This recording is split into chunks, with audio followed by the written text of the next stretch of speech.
Legacy is more important than currency.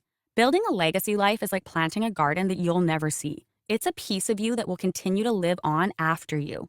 Don't just live your life, live a life that will leave a mark and be remembered forever. They say you die twice, the day you die and the last time someone says your name. To be immortal, you first must live a life worth remembering. The mark of your deeds echoes across generations, reminding the future of the past glories and the lessons you've learned. Legacy, noun. The term originates from Latin, essentially translating to that which is bequeathed. Yet, at this time, its meaning wasn't confined to tangible inheritances. Instead, it expanded to represent the footprints left in the sands of time. To live a legacy life is to see beyond today, understanding that every action and every word spoken shapes the future. It's about recognizing that while our life is fleeting, our legacy can endure internally. To leave a legacy is to leave a mark. How does a soul leave a mark on the world? By imprinting something everlasting upon it. Your essence is imprinting in all that you do and touch. Why do you think a home-cooked meal tastes better? Because it's made with love and intention. Why do you think that you can still look at a picture from high school or growing up and time travel back to those moments in your mind? What is the cord that brings you back there? When we make and create, we mark the world by imprinting our imprints upon it. Current situations do not dictate future destinations. Your current situation does not dictate your future outcomes in your life. Why would it? You are meant for forward action. You get to choose in which direction you're going to move. Everything naturally evolves in life. Your choice, your part to do, is to choose in which direction you will go, not get stuck or trapped in lower levels. Your part is to have a plan for your life and then get in alignment with where you are going. We need to know what we are aiming at, not focus on where we are. Current situations can be discouraging at times. Look, I get it. Where you are in life can sometimes feel final. You've done that job your whole life. That's what your income has always been. You've been that person forever. Or that's how you've always eaten and you've always treated your body. Where you are today has absolutely no bearing on where you could be tomorrow. If you are willing to do the work, make a plan, and show up for yourself, you can end up anywhere on the game board of life. Do not let anyone tell you any differently. The comfort zone and the status quo are the greatest traps and pitfalls in the game of life. They can trap you at any level and in any circumstance that you allow them to. It is up to you to decide that you can go further, have more, be more, and do more. When you have made that decision for yourself, you can guarantee that you will see the next level, but only if you do the work and show up. We decide what level we stop at. Nobody else does. The shift needs to occur from I am where I am to where could I be if I gave life my best shot. Age has nothing to do with it. I know I talk about working hard in your younger years. I stand by that because it is easier to build up a successful life the younger you start, simply due to the compound effect of your work and time. But it can happen at any age if you want it to.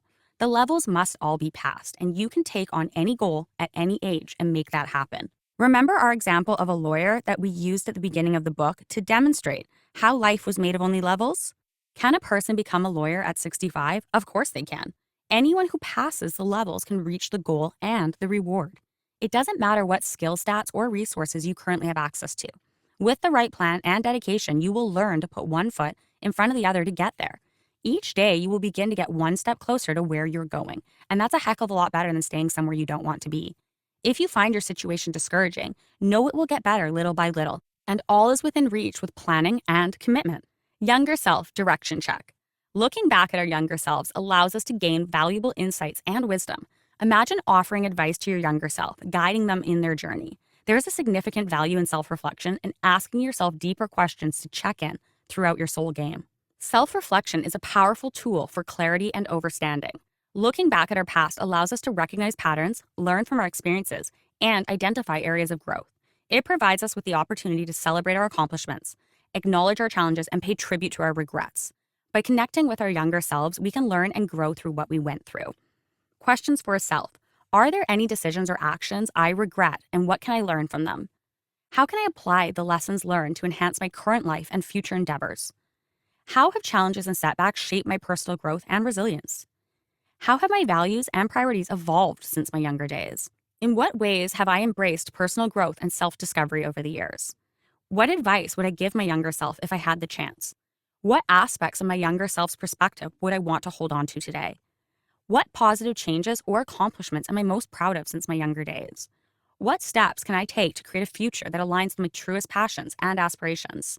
Do you have regrets? You should. Yes, it is all always happening for your benefit to grow, and how many times in life have you known but not done? Knowing and doing are not the same thing. And although experiences are part of the journey to shape us, it is vital to also recognize what you regret in order to never do it again. You do not hold on to regrets to hold on to guilt or shame. You recognize regrets in order to never replicate them. Making significant life changes and following through on them requires courage. As a result, we are empowered to pursue our passions, step outside our comfort zone, and embrace new opportunities. We can adjust our current direction based on what we've learned and missed in life. Ensure your destinations are aligned with your purpose. Taking time to reflect on ourselves and give advice to our younger selves is a powerful tool for personal growth and transformation. Looking back on our journey provides insight to improve our present and guarantee a better tomorrow. Lessons from Louise Hay. Louise Hay is the founder of Hay House Publishing. If you are reading School of Soul, you probably know who she is. But if you don't, let me tell you about this legend. Louise had a tough life. To say she had her trials begin early is an understatement. We all go through trauma, and the younger people experience it, the harder it is to get up and get going in life. Louise was sexually abused as a child, so she grew up believing she was not worth anything. She was neglected and honestly left to fend for herself. It's an incredibly sad beginning for a woman who was here to do such great work for the world. It's horrible to say that life lessons turn us into who we're meant to be. Even in the most horrific situations, that can be true. As you will see, her desire to change her story in her mind about her upbringing would put her in perfect alignment to not only win her game, but help millions win theirs. Louise Hay lived much of her adult years hating, resenting, and blaming herself for all the wrong she'd endured. Then one day she heard someone say, "If you're willing to change your thinking, you are willing to change your life." At first, she didn't even believe it, but then she tried it, experimented, and learned. And before you knew it, she became the queen of healing one's life with the spoken word. By developing mere talk and bringing affirmations mainstream and teaching the world that we can change our lives with our words. She taught the world that we were creating our external worlds with the words we tell ourselves. Her teachings taught us to examine our thoughts and how to change them. Her new life began from only one thought, from hearing only one thing. Changing your thinking will change your life. She shifted her entire being into a force that would go on to create Hay House Publishing and publish our generation's most influential self-help books. Not only did she become an author, but we have her to thank for bringing many inspirational best-selling authors into the personal development field. Her decision to go forward no matter what her current situation put her in a destination not only to change her life, but to change millions of lives. The small company she started in her living room was a publishing empire that is now worth over $100 million. The best part, Louise started Hay House at 62 years old. Clearly, that was her divine design all along. She simply had to decide to start showing up, and look what happened. Let's look at another well-known author. I think everyone will know. I love this story of dedication and refusal to submit to rejection. Unlike Louise, who simply got in alignment with who she was always meant to be and started doing her part, J.K. Rowling knew exactly where she wanted to go, and no one was going to stop her. She knew her current situation was not going to be her final destination. She is one of the most successful authors of all time, but her story did not start that way. Her outstanding successes in turning her creative art into stories to inspire millions has earned her a net worth of over $1 billion and making her one of the richest people in the entire world. Remember when I said to look at your goals and ask yourself, is this worth doing? If you knew your outcome, your reward for bringing your passion to the world could be worth $1 billion, what would you be willing to do in your day-to-day life? Sometimes we get so stuck in thinking about where we are that we don't focus on where we could be. What could your reward be worth? Figure that out by going online and researching and learning about what others have done. Her entire series of Harry Potter has all her life lessons written right into them. J.K. Rowling's story also starts as a very difficult childhood. Her parents named her Joanne, but they were expecting a boy, so they dressed her and treated her like one. They only dressed her in blue, even though they would later have another daughter, her younger sister Diane, who they chose to treat like a girl and dress in pink. Never feeling accepted by her family, she turned to and fell in love with reading. Her pain drove her towards her passion. Her difficult upbringing affected her so much that she threw herself into what she loved and began writing stories at 6 years old. Eventually, she turned what was happening to her into her story. As an adult, her childhood pains are laced through her story of Harry Potter. Harry Potter has the hair he does today because of how her parents actually used to cut her hair to make her look like a boy. All the characters in her books are reworked personalities from her life growing up as a child. She even incorporated her traumas from her adult life into her later books, specifically her divorce date. Her life didn't exactly get simple after her childhood. She became a single mother after leaving an abusive husband, sending her into the deepest depression of her life. She described modeling all the demons in her books after the feelings she experienced during this time. She knows how to turn her lessons into her blessings. You can see that by looking deeper into the meaning behind her writing. What we believe to be setbacks are often set-ups for the greatest destinations of our games. The Jar of Flies. Have you ever seen the Jar of Flies experiment? It's wild. It is a real-world example of the dangers of the belief system concept using the example of a jar of flies. Picture a group of flies trapped inside a jar. They know they're trapped. But then the lid is taken off and the flies don't even attempt to escape. Why? Because they gave up. They decided it didn't work before, so it won't work next time, thereby creating a limiting belief that they're trapped for good. Yet the lid is off. Your life is the same.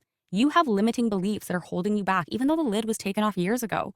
Our belief systems run deep and can be difficult to locate. It is shaped by our upbringing, experiences, and societal expectations.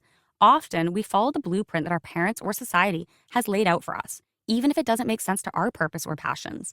It's essential to realize that we have power to change our belief system and pursue our dreams. It's okay to take risks and make mistakes. It's better to try and fail than never try at all, but fail until you succeed and then fly out of the jar.